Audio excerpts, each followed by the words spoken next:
হয় ঋতুমণি চাওক যেহেতু ভাষাৰ উজা হেমচন্দ্ৰ বৰুৱাৰ আজি স্মৃতি দিৱস আৰু সেই স্মৃতি দিৱসৰ বাবে ৰাজ্যৰ বিভিন্ন প্ৰান্তত ভাষাৰ উজালৈ শ্ৰদ্ধাঞ্জলি জ্বলোৱাৰ সমান্তৰালকৈ গুৱাহাটী বিশ্ববিদ্যালয়ৰ প্ৰাংগণতো প্ৰত্যেক বছৰৰ দৰে এই বছৰো স্মৃতি দিৱসৰ বিশেষ আয়োজন কৰা হৈছে আৰু মই বৰ্তমান উপস্থিত আছো ভাষাৰ উজা হেমচন্দ্ৰ বৰুৱাৰ যি আচলতে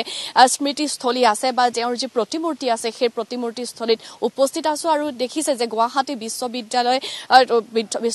যি ছাত্ৰ ছাত্ৰী আছে বা শিক্ষক সমাজ আছে তেওঁলোকে খুব সুন্দৰকৈ আচলতে যি স্মৃতিচাৰণ সভা বা স্মৃতিত তেওঁৰ শ্ৰদ্ধাঞ্জলি জ্ঞাপন কৰিবলৈ যি সামগ্ৰিক প্ৰস্তুতি সেই প্ৰস্তুতি কৰি আছে কিছু সময় পাছতে স্বাধীন প্ৰতিদিন গোষ্ঠীৰ যি পৰিয়ালবৰ্গ আছে তেওঁলোকো আহি উপস্থিত হ'ব তাৰ পূৰ্বে প্ৰস্তুতিৰ পূৰ্বে মই কেনেধৰণে আজি আচলতে এই কাৰ্যসূচী আগবঢ়াই নিয়া হ'ব কাৰণ এই কাৰ্যসূচীৰ অন্তৰালতে আছে গুৱাহাটী বিশ্ববিদ্যালয় ছাত্ৰ ছাত্ৰীৰ লগতে শিক্ষকসকল তেওঁলোকে খুব সুন্দৰকৈ এই অনুষ্ঠানৰ আয়োজন কৰিছে মই ভাগৱতী ছাৰৰ ওচৰলৈ আহিব বিচাৰিম চন্দন ছাৰৰ ওচৰলৈ আহিব বিচাৰিম ছাৰ আজি খুব সুন্দৰকৈ এই বিশেষ দিনটো আপোনালোকে আয়োজন কৰিছে আৰু প্ৰত্যেক বছৰে ভাষা উজালৈ আপোনালোকে বিভিন্ন সময়ত শ্ৰদ্ধাঞ্জলি জ্ঞাপন কৰি আছে আজিৰ দিনটোত কেনেধৰণৰ আয়োজন আছে আজি আচলতে আমাৰ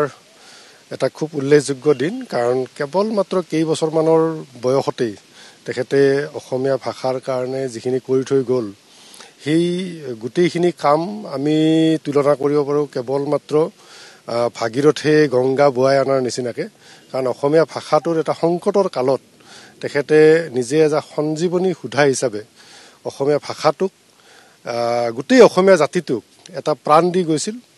যিটো কাম ভাগীৰথে গংগা বোৱাই আনি পৰিপুৰুষক উদ্ধাৰ কৰিছিল ঠিক তেনেকুৱা ধৰণেই হেমচন্দ্ৰ বৰুৱাই তেখেতৰ নিজৰ কৰ্মৰ যোগেদি গোটেই অসমীয়া জাতিটোক উদ্ধাৰ কৰি থৈ গৈছিল বুলি ভাবোঁ আৰু সেইকাৰণে আমি গোটেই অসমীয়া জাতি তেখেতৰ ওচৰত চিৰকৃতজ্ঞ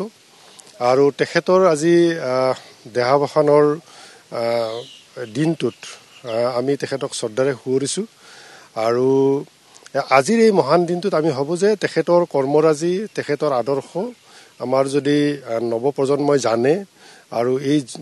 নৱপ্ৰজন্মৰ যোগেদিয়ে তেখেতক আমি জীয়াই ৰাখিব লাগিব কাৰণ কিয় তেখেতৰ এই আদৰ্শৰ কাৰণে তেখেতৰ কৰ্মৰ কাৰণেই আমাৰ অসমীয়া জাতি আজি অসমীয়া জাতি হিচাপে জীয়াই থকাৰ এটা সুযোগ পাইছে ধন্যবাদ জনাইছোঁ আৰু তেওঁ আচলতে যিখিনি কথা ভাষাৰ উজা হেমচন্দ্ৰ বৰুৱাই যেনেধৰণৰ অৱদান আগবঢ়াই গৈছে অসমীয়া সাহিত্যৰ প্ৰতি সেই কথাখিনি ইতিমধ্যে উল্লেখ কৰিছে আৰু কিছু সময় পাছতে এই স্থানতে শ্ৰদ্ধাঞ্জলি জ্ঞাপন কৰা হ'ব সকলো আহিব তেওঁক শ্ৰদ্ধাঞ্জলি জনাবলৈ আৰু অসমীয়া সাহিত্যৰ আচলতে যেনেধৰণৰ অৱদান আগবঢ়াই থৈ গৈছে ভাষাৰ উজা হেমচন্দ্ৰ বৰুৱাই অসমীয়া ভাষাক এক নতুন গতি প্ৰদান কৰিছিল বা এক নতুন আধুনিক যি ভাষা সেই ভাষাৰ ক্ষেত্ৰত যথেষ্ট কাম কৰিছিল আমি ইতিমধ্যে কৈছোঁ যে কিছু সময় পাছতেই স্বাধীন প্ৰতিদিন গোষ্ঠীৰ যি পৰিয়ালবৰ্গ তেওঁলোকো আহি উপস্থিত হ'ব গুৱাহাটী বিশ্ববিদ্যালয়ৰ যিসকল ছাত্ৰ ছাত্ৰী আছে তেওঁলোকো আহি উপস্থিত হ'ব আৰু ভাষাৰ উজা হেমচন্দ্ৰ বৰুৱাৰ প্ৰতি যি শ্ৰদ্ধা সেই শ্ৰদ্ধা জ্ঞাপন কৰিব আৰু আমাৰ সৈতে যিটো জ্যেষ্ঠ সাংবাদিক প্ৰকাশ মহন্ত মহোদয় আছে তেওঁৰ সৈতেও আমি কিছু কথা পাতিবলৈ চেষ্টা কৰিম আজি সকলোৰে বাবে অসমীয়া প্ৰত্যেকজন লোকৰ বাবে খুব এটা গুৰুত্বপূৰ্ণ দিন ভাষাৰ উজা হেমচন্দ্ৰ বৰুৱাৰ যিহেতু আজি স্মৃতি দিৱস আজি কেনেধৰণৰ আয়োজন কৰা হৈছে স্বাধীন প্ৰতিদিন গোষ্ঠীৰ তৰফৰ পৰা নিশ্চিতভাৱে আজি অকল অসমীয়া জাতিৰ আৱেগৰ দিনেই নহয় মানে অসমীয়া জাতিৰ অনুপ্ৰেৰণাৰো দিন ভাষাৰ উজা হেমচন্দ্ৰ বৰুৱা কেৱল ভাষাৰ কাৰণে কাম কৰি অসমীয়া জাতিক প্ৰতিষ্ঠা কৰা নাছিল সমাজৰ বিভিন্ন কুপ্ৰথা দূৰ কৰা ভাষা শিকাৰ কাৰণে হেমকোষ প্ৰণয়নে কৰা নাছিলে অভিধান ব্যাকৰণ অসমীয়া ভাষাৰ প্ৰথম ব্যাকৰণ প্ৰস্তুত কৰিছিল তদুপৰি তেওঁ বিভিন্ন ব্যংগ সাহিত্যৰ আৰম্ভণিও তেওঁ কৰিছিল আজি আমি ব্ৰিটিছ বিষয়াৰ নাম লওঁ বাল্য বিবাহ দূৰ কৰা বিধৱা বিবাহৰ প্ৰচলন এইবিলাকৰ কাৰণে তেওঁ যুঁজ দিছিল আৰু মৰণোত্তৰ দেহদানৰ যিটো আৰম্ভণি অসমত ঘটিছিল আজি ইলোৰা বিজ্ঞান মঞ্চৰ এই বিষয়ববীয়া কৰ্মকৰ্তাসকল আছে তেখেতলোকে এই হেমচন্দ্ৰ বৰুৱাৰ সেই প্ৰেৰণাৰ স্ৰোত বহন কৰিয়েই আজি সমগ্ৰ অসমত মৰণোত্তৰ অংগ বা দেহদান এই প্ৰক্ৰিয়াটো অব্যাহত ৰাখিছে আৰু হেমচন্দ্ৰ বৰুৱাক তেওঁলোকে 10 ডিচেম্বৰ তাৰিখটো বিজ্ঞান মনস্কতাৰ দিৱস হিচাপে সমগ্ৰ অসমত উদযাপন কৰি আহিছে আজিও ইয়ালৈ আহিছে আজি আমাৰ প্ৰথম কাৰ্যসূচী হ'ল আমি ইয়াত অলপ অনুষ্টুপীয়াকৈ কৰিব খুজিছোঁ। কালি গোলাঘাটত অনুষ্ঠান হৈ গৈছে, তাতো হেমচন্দ্ৰ বৰুৱাৰ প্ৰতিমূৰ্তি আছে, তাত কৰিছে সাংবাদিক সংস্থাই। আজি আমি ইয়াত গুৱাহাটী বিশ্ববিদ্যালয়ৰ সাংবাদিকতা আৰু গণমাধ্যম বিভাগৰ তত্বাৱধানত ইয়াত এই অনুষ্ঠানৰ আয়োজন কৰিছোঁ। ইয়াত শ্ৰদ্ধাঞ্জলি জনোৱাৰ পিছতে 3 বজাত প্ৰতি 2 বছৰৰ মূৰে মূৰে হেমচন্দ্ৰ বৰুৱা ন্যাসৰ হৈ স্বাধীন প্ৰতিদিন গোষ্ঠীয়ে হেমচন্দ্ৰ বৰুৱা সাহিত্য সাধনা বঁটা আৰু হেমকোষ প্ৰাণ দেৱানন্দ বৰুৱা সমাজ চেতনা বঁটা আগবঢ়ায়। যি বঁটাত প্ৰথমটো বঁটাত 2 লাখ টকা থাকে, দ্বিতীয়টো বঁটাত 1 লাখ টকা আৰু স্মাৰক ফলক থাকে, প্ৰশস্তি পত্ৰ থাকে। সেই অনুষ্ঠান 3টা বজাত আজি বিবেকানন্দ কেন্দ্ৰত অনুষ্ঠিত হ'ব। আৰু মই এতিয়াই কৈ নিদিওঁ কাক ইতিমধ্যে বিচাৰকে বাছনি কৰি দিছে, সেয়া সেই সভাতে আনুষ্ঠানিকভাৱে ঘোষণাও হ'ব, তেখেতলোক উপস্থিতো থাকিব আৰু বঁটাও গ্ৰহণ কৰিব। আজিৰ অনুষ্ঠানত প্ৰসিদ্ধ সাহিত্যিক অধ্যাপিকা কৰবী ডেকা হাজৰিকা বাইদেউ থাকিব, অসম সাহিত্য সভাৰ সভাপতি সূৰ্য হাজৰিকা থাকিব,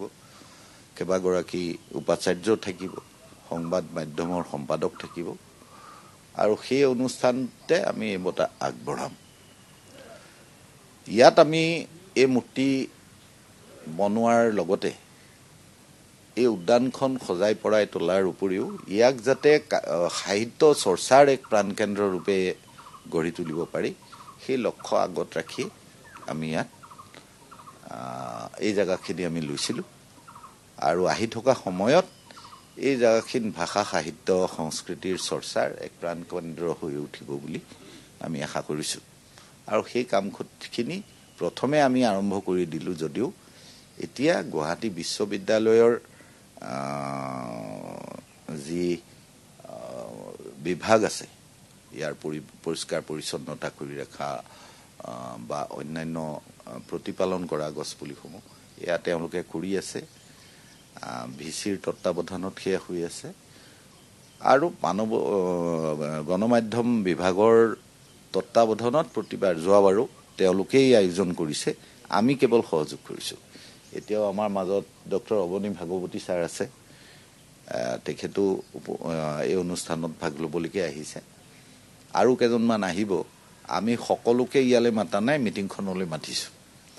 আৰু আমাৰ প্ৰতিষ্ঠানৰ হৈ মই প্ৰতিদিনৰ কাকতৰ হৈ আমাৰ ঋষি বৰুৱা সঞ্চালক